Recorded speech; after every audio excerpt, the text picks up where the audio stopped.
तो चलिए शुरू करते हैं।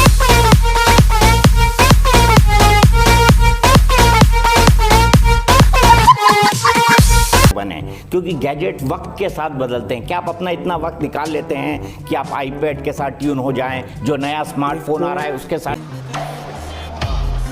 अभी कुछ लोग जो पेन से लिखते हैं ना पैड में, शायद 90s में मेरे पास एक पैड था, वे जल्दी बोल, कल सुबह पनवेल निकलना है, जिसमें मैं पेन से लिखता था 90s में। अभी वो कॉमन हो रहा है, मैं उस समय उपयोग करता था। शायद देश में है, शायद कोई हो सकता है, मुझे मालूम नहीं। मैंने पहली बार डिजिटल कैमरा का उपयोग किया था 87-88 में शायद।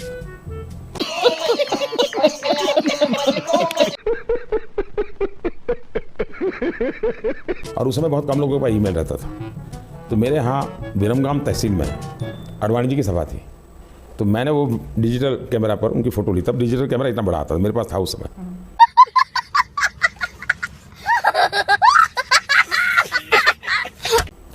मैंने फोटो निकाली और मैंने दिल्ली को ट्रांसमिट की, और दूसरे दिन कलर फोटो छपी।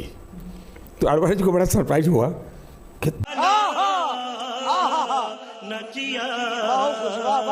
दुनिया में डिजिटल कैमरा कब आया, दुनिया में आने के बाद भारत कब आया, दुनिया में ईमेल कब लॉन्च हुआ और भारत में कब लॉन्च हुआ। प्रधानमंत्री ने जब से एक इंटरव्यू में जवाब दिया है, 2019 के चुनाव का आखिरी चरण क्विज शो में बदल गया है। जितने भी लोग इस सवाल को लेकर टेंशन में थे कि कौन जीतेगा, बीजेपी को कितनी सीटें आएंगी, यूपी में महागठबंधन का क्या होगा, वे सारे लोग डिजिटल कैमरा कब आया यह पता लगाने में लग गए। वाह क्या सीन है, वाह क्या सीन है। यही नहीं, ईमेल कब लॉन्च हुआ इसकी भी खोज हो रही है। प्रधानमंत्री ने न्यूज नेशन नामक चैनल को दिए इंटरव्यू में कहा है कि शायद देश में हो सकता है, मुझे मालूम नहीं, मैंने पहली बार डिजिटल कैमरे का उपयोग किया था 87-88 में शायद, और उस समय बहुत कम लोगों के पास ईमेल रहता था। तो मेरे यहाँ विरमगाम तहसील में अडवाणी जी की सभा थी, मैंने डिजिटल कैमरे से उनकी फोटो ली। तब समझ रहे हो ना? कलर छपी तो अडवाणी जी को सरप्राइज हुआ कि दिल्ली में मेरी कलर फोटो आज के आज कैसे छपी। देखा आपने, लापरवाही का नतीजा है।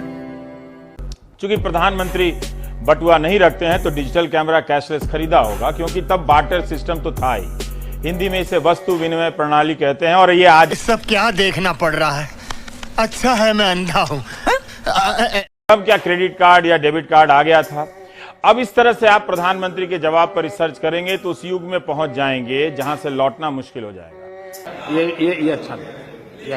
जितना उन्होंने कहा है उतने का ही रिसर्च कीजिए, और इसलिए रिसर्च करना चाहिए क्योंकि प्रधानमंत्री की बात दूर दूर तक पहुंचती है। लोग उनकी बातों पर विश्वास करते हैं। अगर तथ्य सही नहीं रहे या गलत जानकारी या गलती से निकली जानकारी लोगों के दिमाग में तथ्य बनकर रह जाए, ये ठीक नहीं है। हम आपको चूतिया नहीं बना रहे हैं, आप चूतिया हैं। पब्लिक इंटरनेट सर्विस 1995 में ही शुरू हुआ।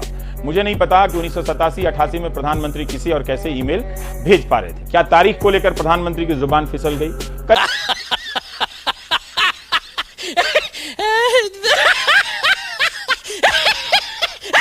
1991 में बीएसएनएल ने ईमेल यानी इलेक्ट्रॉनिक मेल लॉन्च किया। 1991 में नरसिम्हा राव प्रधानमंत्री थे। 21 जून 1991 को ही उन्होंने शपथ ली थी।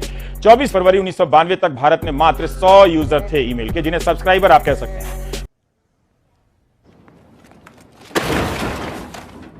2 hours later.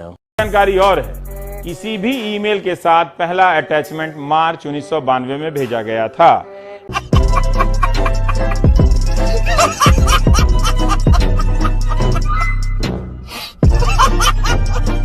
यह अटैचमेंट एक तस्वीर थी। भेजने वाले का नाम नथानियल बोरेनस्टाइन था, जबकि बकौल वो अमेरिका के, जबकि बकौल मोदी वो 87-88 में फोटो अटैच कर दिल्ली भेज चुके थे। इस लिहाज से प्रधानमंत्री ने भी ईमेल होने की बात गलत बताई। 87-88 में ईमेल से कैसे अटैचमेंट भेज दिया, जबकि ईमेल आया ही 1992 में। गजब बेइज्जती है। गैजेट फ्री कैसे बने क्योंकि गैजेट वक्त के साथ बदलते हैं। क्या अपना इतना वक्त निकाल लेते हैं कि आप आईपैड के साथ ट्यून हो जाएं, जो नया स्मार्टफोन है उसके साथ ट्यून हो जाएं? नहीं, तो अभी तो मैं मुख्यमंत्री बन गया था, उसके पहले टेक्नोलॉजी के प्रति मेरी रुचि थी। अभी कुछ लोग पेन से लिखते हैं ना पैड में, शायद 90s में मेरे पास एक पैड था, जिसमें मैं पेन से लिखता था 90s में। अभी वो कॉमन हो रहा है, मैं उस समय उपयोग करता। शायद देश में, शायद कोई हो सकता है। मैंने पहली बार डिजिटल कैमरा का उपयोग किया 87-88 और उसमें बहुत कम लोगों का ईमेल रहता था। तो मेरे यहाँ विरमगाम तहसील में अडवाणी जी की सभा, तो मैंने वो डिजिटल कैमरा पर उनकी फोटो ली। डिजिटल कैमरा इतना बड़ा था, मेरे पास था उस समय। मैंने फोटो निकाली और मैंने दिल्ली को ट्रांसमिट की और दूसरे दिन कलर फोटो चली कागज को बड़ा सरप्राइज हुआ कि दिल्ली में कलर फोटो आ गया कैसे चली हमारे भावी पीढ़ी के लिए भावी पीढ़ी को हमारे बच्चे बच्चों के बच्चे भी बच्चे इसी सेक्टर में हम आत्मनिर्भर हो। सिर्फ इतना ही, अगर तुम्हें भी इस वैलेंटाइन लड़की चाहिए तो लाइक मारो, और अगर तुम लोग नए हो तो सब्सक्राइब करो। वो जो लाल वाला बटन है उस पर जितनी हवस निकालनी है उतनी हवस निकालो, मुझे नहीं पता, बस क्लिक हो जाना चाहिए। अब मैं भी जा रहा हूं यार।